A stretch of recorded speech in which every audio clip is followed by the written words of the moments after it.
Bharatiya Janata party जिंदाबाद, भारतीय जनता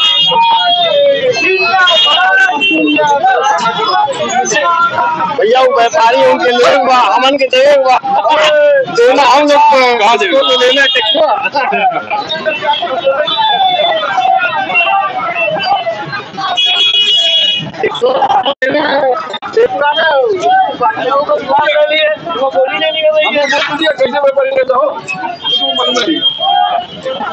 कार्यक्रम कर रहे हैं।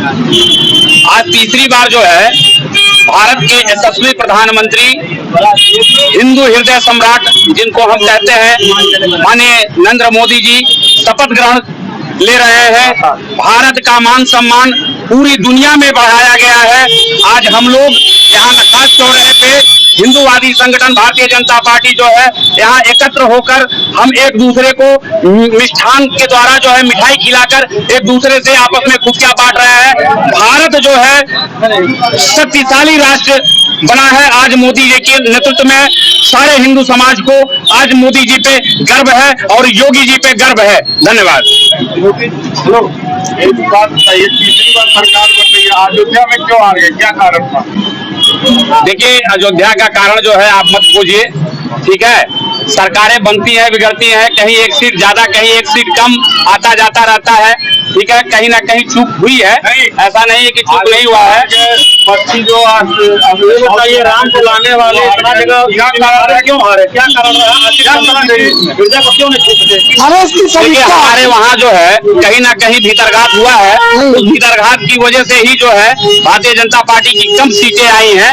हार तो नहीं हुई है लेकिन कम सीटें आई हैं। अरे भाई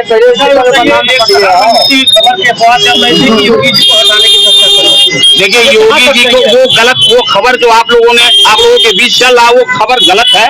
और हमारे माननीय योगी जी जो है तीसरी बार जो है 2027 में फिर जो है उत्तर प्रदेश के लोकप्रिय मुख्यमंत्री के रूप में कमलेश पासवान और पंकज चौधरी को मंत्री बनाने की चर्चा चल रही है। तो ठीक तो है, अगर मोदी जी जो है पूर्वांचल के लोगों को अपने हृदय में बसा कर रखे हुए हैं और मंत्री बना रहे हैं तो इसमें बुराई कहाँ से है? अच्छी बात तो है। पूर्वांचल के लिए तो एक खुशी की बात है कि हमारे पूर्वांचल के लोग उस योग्य हैं, योगी जी उस योग्य हैं कि जिनको जो है क्या नाम है मुख्यमंत्री बनाया गया है। कमलेश पासवान को मुख्यमंत्री बनाया जाएगा, पंकज चौधरी को दूसरी बार मंत्री बनाया जाएगा। जवाब नहीं दिया है, क्या कारण है उसका कारण बताइए पहले। कारण कहाँ ढूंढ पाएंगे आप?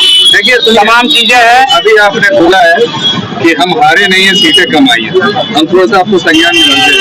अयोध्या आप हार गए, चित्रकूट आप हार गए, सीतापुर हार गए, बस्ती हार गए, सुल्तानपुर हार गए, प्रयागराज हार गए, रामटेक हार गए, नासिक हार गए, कोप्पल हार गए, रामेश्वरम हार गए। ये वो स्थल है जहाँ से भगवान राम का डायरेक्ट संबंध रहा है। देखिए ऐसा है। और नारा आपका था कि जो है सरकार बनाती है, नारा वो था कि जो राम को लाए हैं हम उनको लाएंगे, और इन जगह पर आप हारे हैं, क्या कहना है? ठीक है, कहीं ना कहीं चूक हुआ है, हम कार्यकर्ताओं से ही चूक हुआ है, जिसके कारण जो है हम सम्मानजनक सीट नहीं ला पाए हैं। हम कार्यकर्ताओं से ही चूक हुआ है, कहीं ना कहीं हुआ है, ठीक है। इसकी भरपाई जो है क्या नाम है हम 2027 में करेंगे और योगी जी को जो है 29 में फिर हम करेंगे और योगी जी को जो है यही उत्तर प्रदेश की जनता जो है पूर्ण बहुमत की सरकार बनाएगी। फिर हम पूछेंगे कि अब क्या हुआ, फिर हम आपसे भी पूछेंगे और जो लोग कह रहे हैं उनसे भी हम पूछेंगे कि अब क्या हुआ। ये आप लोग की परंपरा रहती है, सवाल कुछ किया जाए जवाब तो दिया जाएगा। नहीं ऐसी बात नहीं है। केंद्र की ये बात है तो योगी जी कहाँ से बीच में आ गए? क्यों नहीं, ये तो केंद्र का चुनाव हुआ है ना, तो मोदी जी तो आए ना, सरकार बन रही है ना, भाजपा की सरकार बन रही है ना। बोल रहे हैं इसके जवाब हम नहीं, भाजपा की सरकार बन तो रही है। नहीं, आप इससे संतुष्ट नहीं है क्या? नहीं, भाजपा की सरकार बनने से आप संतुष्ट नहीं है? आगे बताइए। जवाब दे रहे हैं मिली जुली, हाँ ठीक है, मिली जुली सरकार है। मोदी जी हमारे तीसरी बार जो है देश के प्रधानमंत्री बन रहे हैं। हम लोगों को इससे ज्यादा और क्या चाहिए? हम भारत देश क्या चाहिए?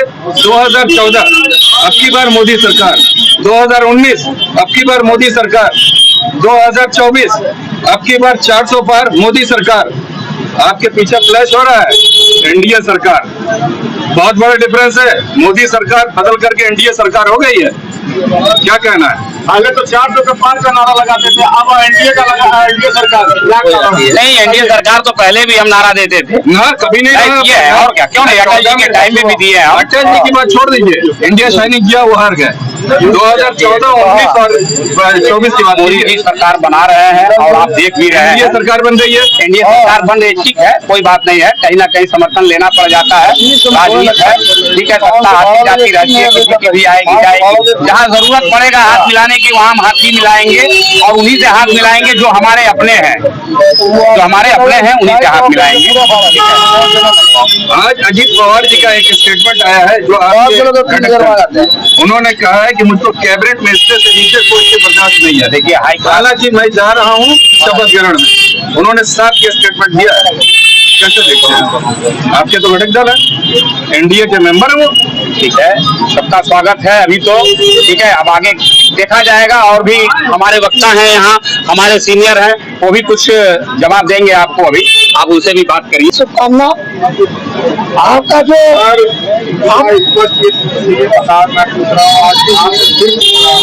आपके लीडर माने जा रहे हैं। पहले नारा था 400 के पार, अब कह रहा है एनडीए की सरकार। दूसरा सवाल, फैजाबाद लोकसभा सीट से क्यों हारे? देखिए परिस्थितियाँ, सबसे बड़ी ये और क्वेश्चन आ रहा है कि अयोध्या से हारे तो क्यों बिल्कुल हारे? आपकी बात सही है, हम आपके बात से सहमत नहीं है कि वास्तविक रूप से जहाँ किसी को विश्वास नहीं हो सकता वहाँ पे अगर हमारी पराजय हुई है तो निश्चित रूप से वो समीक्षा का और उसमें ये देखने का काम करना पड़ेगा कि सरकार के द्वारा कहाँ चूक हो गई, हमारे द्वारा संगठन के द्वारा कहाँ चूक हो गई। जो इतना बड़ा जो अयोध्या हमारे लिए मान सम्मान स्वाभिमान का पहचान था। सिर्फ अयोध्या ही नहीं है, हमने नाम लिया है जहाँ जहाँ राम का बिल्कुल सही है। हमारे हैं, तो क्या ये मान करके चला जाए कि ये जो नाम सम्मान नहीं करते थे, इसलिए वहाँ के जनता ने नकार दिया? इसमें कितनी सच्चाई है? बिल्कुल ये देखिए कहीं ना कहीं ये तो सही होगा ही, कार्यकर्ता ही हमारी जीत की हड्डी। भारतीय जनता पार्टी कार्यकर्ता की नाराजगी का असर है ये। नाराजगी कर सकते हैं, लेकिन नाराजगी के लिए क्या, सबसे बड़ी पार्टी कार्यकर्ताओं की पार्टी भारतीय, और पार्टी से भी तो कुछ कर नहीं सकते। लेकिन बहुत सी चीजें हैं जो विचारधारा, हम विचारधारा की लड़ाई लड़ते हैं।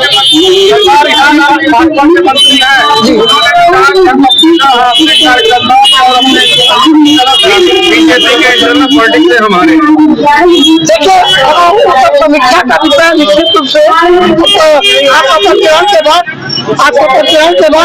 इसकी समीक्षा होगी, यहाँ पे हम किस कारण से हमारा पराजय होगा। लेकिन इसके साथ ये भी खुशी है कि भारतीय जनता पार्टी ने माननीय प्रधानमंत्री जी तीसरी बार एनडीए के साथ की बात ना करके स्पष्ट बताइए, संजय निषाद जी का यह बयान है और साथ साथ फैजाबाद की जनता क्यों नाराज है? देखिए बहुत सी चीजें होती है। बताइए, जहाँ हम लोग खड़े होकर न्यूज बना रहे हैं, आज ये दुकानें दिखाई दे रही, बाजार रौनक है, विरासत गलियारा बनने वाला है।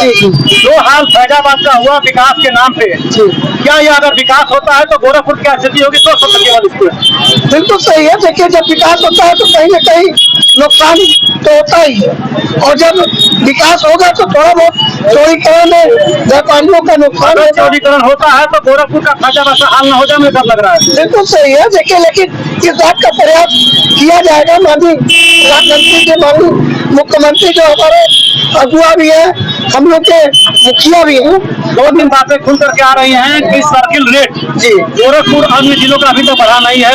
और रही बात मुआवजे की, तो मुआवजा काफी कम मिला जो फैजाबाद के लोग कह रहे हैं। विभिन्न समाचार चैनलों पर चल रहा है, इसकी गोरखपुर समाचार से कोई पुष्टि नहीं करता है। गोरखपुर में क्या सर्किल बढ़ा अभी तक? देखिए आपकी बात सही है, 2016 के बाद से सर्किल रेट नहीं बढ़ा, ये सही है।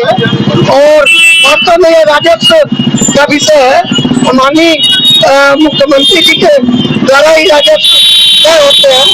उससे हम लोग का विशेष रूप से जो वास्तविक रूप से आप माननीय भैया जी जब क्या है कि हम इतनी जगह से चुनाव क्यों हारे, निश्चित तो समीक्षा का विषय है। हम इससे चिंतन मंथन कार्यकर्ताओं के साथ करेंगे। आजादी को जो गाना चलता था, हम राम को लाए हैं, आखिर राम ने क्यों भाजपा का साथ छोड़ दिया? देखिए, राम जी कभी किसी का साथ छोड़ते नहीं, कहीं न कहीं हमारे द्वारा चूक हुई है, जिसका ये हम इस बात को स्वीकार करते हैं। कहीं न कहीं कानून व्यवस्था बिगड़ी, सुधारने के चक्कर में लोगों का उत्पीड़न हुआ। अभी पत्रकारों का उत्पीड़न लगातार सरकार कर रही है, इस पर सरकार ध्यान क्यों नहीं देती है? बिल्कुल सही है, लेकिन ऐसा नहीं है। माननीय मुख्यमंत्री जी का, माननीय केंद्र की सरकार, माननीय प्रधानमंत्री जी निश्चित रूप से ICRS पर केवल एप्लीकेशन पड़ता, कोई जवाब नहीं मिलता है। लोग कह रहे हैं इसके विषय में क्या ध्यान दिया जाएगा आगे? देखिए, इसी सब का तो आज ये परिणाम जो भी माइनस हुआ है, यही सब का तो परिणाम है। इसी के सुधार के लिए हम सजग होंगे। माफिया सक्रिय हो रहे हैं, गोरखपुर में तमाम लोगों की खेलने की बात आ रही है, तमाम तरह के कोई सुधार नहीं हो रहा। आखिर कानून नहीं, बिल्कुल कानून व्यवस्था देखिए वो मजबूत होगा, सुधार होगा। अब ये है कि आज ये चुनाव के परिणाम के बाद हम लोग को चिंतन मंथन करना है, उसमें हम लोग को एक विषय पे जरूर ध्यान देना है कि आखिर ये क्या कारण है। एक आखिरी सवाल ये है कि क्या जो 2014 से 2024 तक एक कथाकथित विपक्ष का ये रहा है कि Modi ji as a dictator काम कर रहे थे, क्या वही डिक्टेटरशिप, वही तानाशाही आगे चलेगी या अब चेंज हो जाएगा? क्योंकि विगत दिनों देखा गया है, अगर रेल चालू करना है तो मोदी जी, रेल मंत्री का कोई मतलब नहीं, नोट बंद करना है तो मोदी जी, फाइनेंस मिनिस्टर का कोई मतलब नहीं। अब जब एनडीए सरकार हो रही है तो क्या इस कार्यप्रणाली में चेंज आएगा?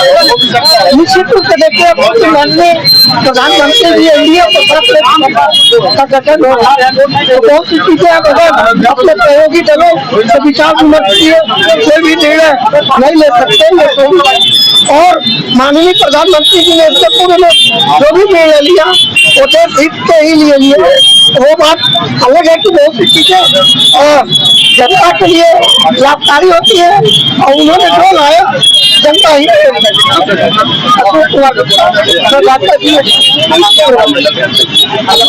तो धन्यवाद देना चाहूंगा। आज के सब ये शपथ ग्रहण के दिन आप सारे लोग यहाँ जो है इकट्ठा हैं। निश्चित रूप से यशस्वी प्रधानमंत्री माननीय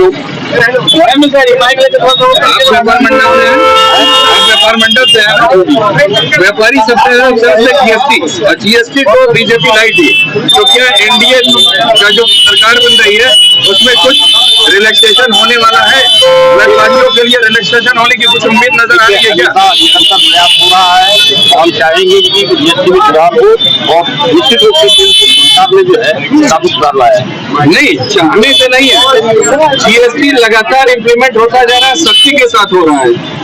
ऐसा कहीं कुछ नहीं है। जो आप कहीं इस चीज से संतुष्ट है? बिल्कुल संतुष्ट, आपका व्यापार मंडल संतुष्ट है? बिल्कुल व्यापारी बिल्कुल 100% संतुष्ट है? हाँ, बिल्कुल संतुष्ट है। जहाँ कहीं कमियां है उसके लिए जो है पूरा प्रयास हो रहा है। मल्टीपल वैट हम दे रहे हैं, जीएसटी हम दे रहे हैं। मैं जब गाड़ी निकलवाता हूँ तो 1 टाइम टैक्स पे करता हूँ, फिर उसके बाद रोड टैक्स देते हैं, हाईवे पे चल रहे हैं तो टोल देते हैं, तो क्या ये जस्टिफाइड है? देखिए, पिछली सरकार कोई आपके हम व्यापारी की बात कर रहे हैं, कोई प्रोडक्शन होता है तो प्रोडक्शन टैक्स लगता है, मैन्युफैक्चरिंग टैक्स लगता है, उसके बाद फिर जीएसटी लगती है, उसके बाद ट्रांसपोर्टेशन टैक्स लगता है, क्या ये जस्टिफाइड है? देखिए, हम बता दें आपको, जो भी टैक्स लग रहा है, पहले तो ये कहा गया था कि मतलब एक टैक्स लगेगा, एक ही बार लगेगा। किसने कहा था? केंद्र की सरकार ने कहा था और लग भी रहा है। कौन सी सरकार? भाई मोदी जी की सरकार। और 28%, 12%, 18%, 5% किताबों पर और कपड़ों पर कोई टैक्स नहीं था, 5% इम्प्लीमेंट किया मोदी सरकार ने। 18% का एक स्लैब है, 28% का एक स्लैब है, 32% का एक स्लैब है। क्या कहना है? उसमें कहीं से भी जो है जो भी परिवर्तन हुआ है वो सब आपके सामने है। परिवर्तन नहीं है, ये टैक्स चल रहा है, ये लगा हुआ है, ये टैक्स नहीं है। आप इसको डिनाई करते हैं?